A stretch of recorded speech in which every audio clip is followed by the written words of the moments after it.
مرحبا، كيفكن؟ معكن هناء. هلا أنا بقول إني أنا صوت الحق والحقيقة، صوت الواقع، صوت الناس يلي يمكن ما أنا قدرانة تحكي وخايفة تحكي اللي عايشين طبعا ضمن سوريا. بدي أتشكر كل الناس اللي دعموني وأيدوا الكلام اللي حكيته بالفيديو السابق وبكتير فيديوهات سابقة عن الواقع في سوريا، واللي قالوا لي ذكروني بالمثل يعني اللي أنا ما عرفته، إنه بعد ما تمكن، وإنه الوضع من السيء لأسوأ عم يأكدوا لي، كتار أكدوا لي هي الفكرة. هلا نحن أكيد بنتمنى الخير لسوريا بالتأكيد، كلياتنا سوريين، ما في حدا على وجه الخليقة ما بيحب بلده وبيتمنى الخير لبلده وأهل بلده، فبالتأكيد هذا هدفنا. بس لما بنعرف إنه ما في خير أو الخير ما إجا فنزعل، بس بالمقابل يعني إذا فينا نحكي أو اللي فيه يحكي، بجوز في ناس ما بتقدر تحكي بتخاف، بس اللي بيقدر يحكي لازم يحكي لحتى يوصل الصوت. قد نجد آذان صاغية تسمع صوت النداء والاستغاثات يعدلوا يحسنوا. فكرة فيديو شفته عن أحد رجال، ما بعرف إذا هو من الهيئة أو من فصائل أخرى، بس أكيد من المتواجدين في سوريا ومؤيدين للسلطة الحالية، عم يفسر شو يعني الدين لله والوطن للجميع.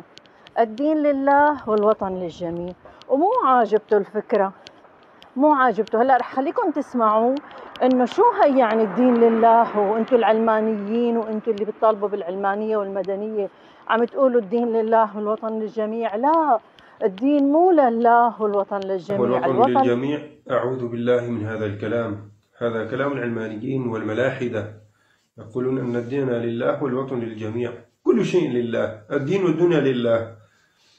يعني يراد من هذه العبارة أن الوطن للجميع، يعني كلنا واحد، الدرزي والنصيري والمسلم والنصراني والإسماعيلي والجعفري، كلا نحن مسلمون، وليس أخ لنا إلا المسلم في سوريا وخارج سوريا. أما النصيري والدرزي والإسماعيلي والجعفري وإلى ما هنالك والنصراني ليسوا إخوة لنا، إنما هم كفار، ونحن نعتز بهويتنا المسلمة ولله الحمد لله. كتار اللي تواصلوا معي لا يشكوا لي الوضع لما شافوني إني أنا عم بحكي.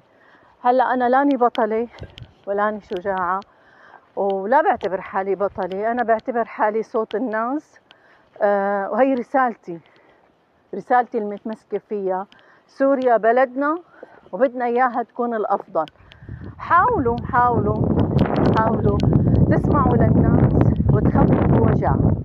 يلي مستلمين السلطة حاولوا تسمعوا للناس وتخففوا وجعهم. يعني الناس موجوعة مثل ما كنتوا تقولوا من 50 سنة، كتير حلو. يعني انتوا بتعرفوا الناس موجوعة من 50 سنة، يا ريت ما تزيدوا وجع الناس بالطائفية والثأر والأحقاد تبعيتكم. يا ريت. وبدي اتشكر كل اللي عم يسبوني على فكرة وبرجع بقول تربايتي بتقول اني اللي بيسبني قل له شكرا. بيقول المثل او هيك كانوا علمونا اهالينا، انه لما مسبه بتلف وبترجع لعند صاحبها. فصاحبها طبعا يلي هو تربايته هيك، تربايته او مو متربي اصلا. لو متربي ما بيحكي الفاظ وسخه وبذيئه. يعني انا بدي افهم باي دين بيقول لك تسب وتحكي الفاظ وسخه حتى لو كافر. ولا تنسوا لما دخل رسول الله صلى الله عليه وسلم، دخل الى مكه، الى مكه وكان فيها قريش كانت تعبد الاصنام. لما فتح مكه قال لهم اول شغله بيقول لهم اياها لاهالي قريش، بيقول لهم اذهبوا فانتم الطلقاء. لا قال بدنا نذبحكم، ولا قال بدنا نقتلكم، ولا قال بدنا نمسح فيكم الاراضي، ولا قال بدنا ننتقم. ما قال. يا ريت اذا انتم فعلا اسلام، مو غطائكم الاسلام فقط، الغطاء الخارجي والقشره الخارجيه هي الاسلام، يعني عم تتغطوا بالاسلام، فيا ريت تتبعوا القران وتعاليم سنه رسول الله صلى الله عليه وسلم بالمسامحه والكرم والإحسان ونصرة الضعيف ونصرة المظلوم.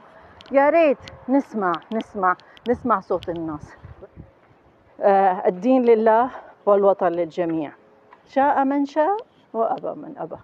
الدين لله والوطن للجميع. كونوا بخير.